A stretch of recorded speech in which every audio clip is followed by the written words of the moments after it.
Hi guys, welcome to my channel. So this is an epic moment for me guys. It's the first time I'm going to try an Android phone ever.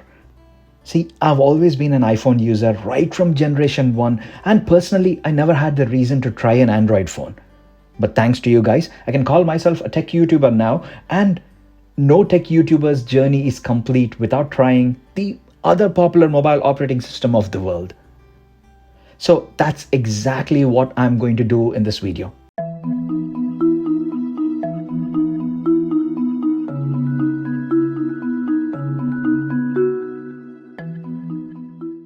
Before proceeding guys, please do hit that subscribe button, support my channel, and I'll keep making these fun and informative videos for you.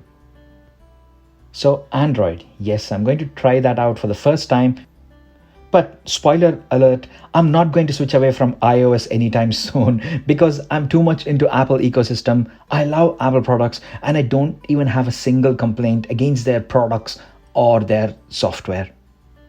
So in this video, I'm going to unbox the Google Pixel 4a, I'll set it up, and I'll tell you why I chose this over other Android phones. And let's test out all the cool features which this phone packs, including those amazing cameras. I will use this phone for 1 week and I'll give you my honest opinion and comparison between both iOS and Android. And I will also let you know how it feels to use Android for the first time in 2021.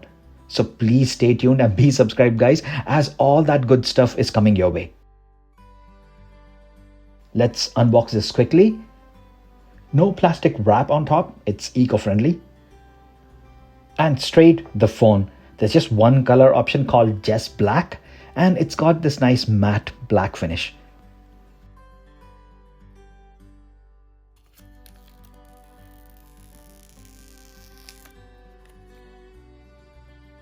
Let's get back to that in a moment.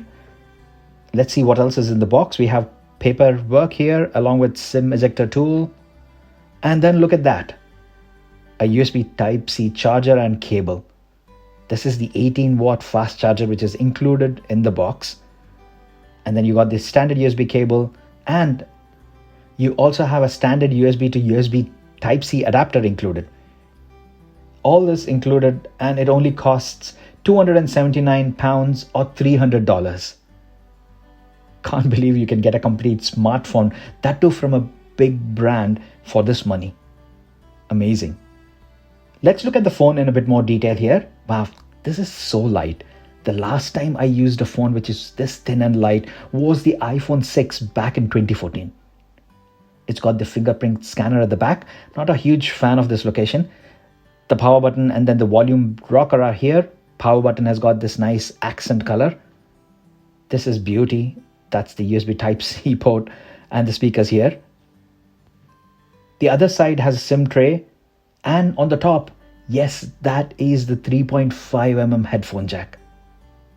Specs wise, you're looking at a 5.8-inch Full HD OLED display with hole punch and with well over 400 ppi. It is packing Snapdragon 730G processor with 6 gigs of RAM, the same amount of RAM which is in my iPad Pro. Battery is 3140 milliamp hours. Cameras, they're simple. One at the rear with flash, and the rear one is 12.2 million pixels. And then the hole punch camera at the front is 8 million pixels.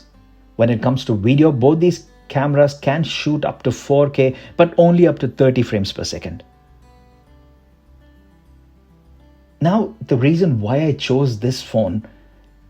First, I want to experience Android in its purest form, as how Google wanted it to be. No launchers, no skins on top, no messy bloatware or unwanted features and gimmicks which manufacturers add on top of Android. Second, the cost, £279 or $300. Guys, this is what I paid for my Nokia phone back in 2005. What you get for that price is really insane, and that too a product which is backed up by Google. Third, software updates. See, one huge benefit with the Apple iPhones have are years of software update. I mean, look at this. Their upcoming iOS 15 is compatible with iPhone 6s. 6s guys, that came out in 2015, 6 years ago. and that gets the latest software update. You really cannot say that about any other Android phones out there, right? But yeah, since this is directly from Google, they promised at least 3 years of software updates on this one. So you should be able to install Android 12 on this device when it comes out. Now let's check the coolest things on this phone. The one that kind of stood out for me as soon as I set it up. First, the weight. It's refreshing to use something which is this light, especially when I'm using iPhone 11 Pro Max, which is a bit on the heavier side. Next, I love that always on display. I know the new Apple Watch has it. Actually, it has a slightly better version as it displays colors as well, but I really love this.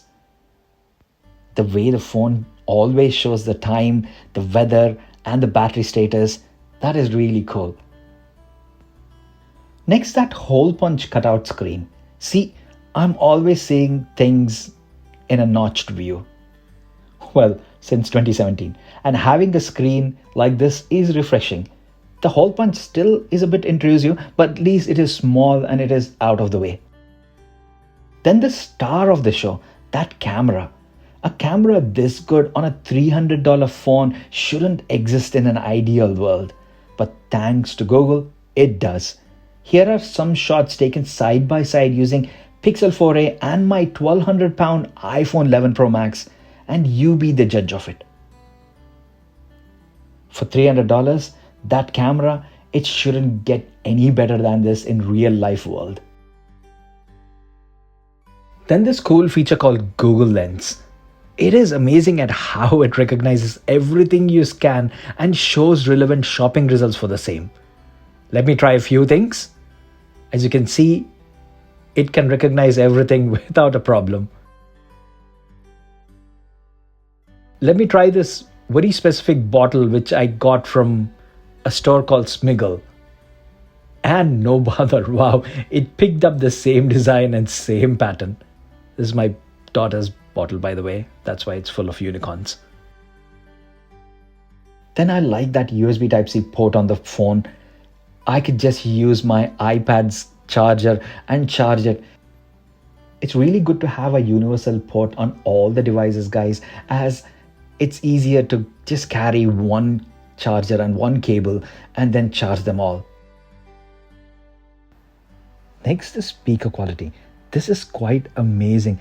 I can't understand how Google managed to get such good speakers in such tiny body, but they are simply amazing.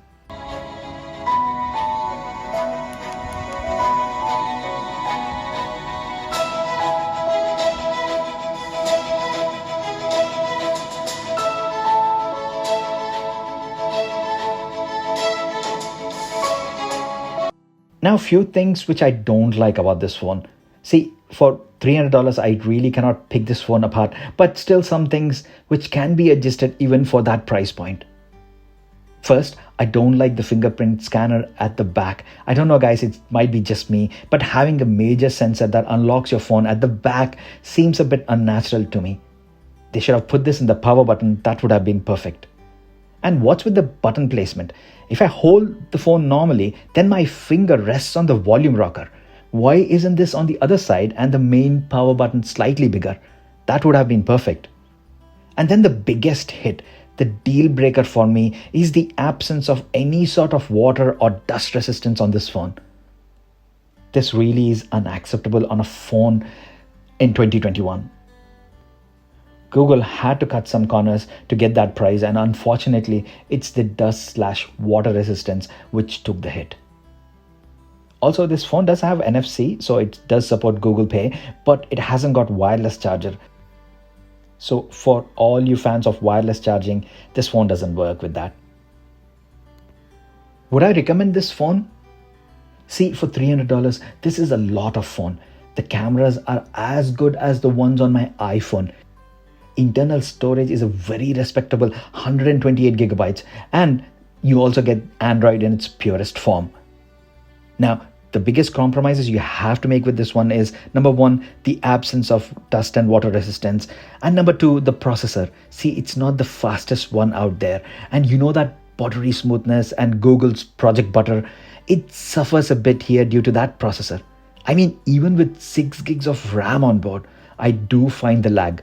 It's not a huge amount, but it is there. Let's put it this way, guys. Apple chips are way better than what Qualcomm makes. With 6 gigs of RAM and on iPhone, it would just fly.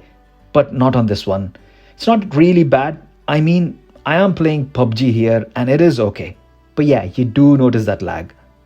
Also, this phone would be updated soon, but I don't think it will be priced $300. So as long as you are okay with the compromises, this is one amazing phone with amazing camera.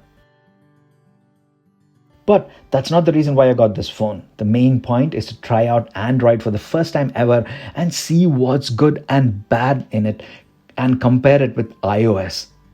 And I will do just that. I'll spend a week with this phone, learn everything there is about Android and post my thoughts back.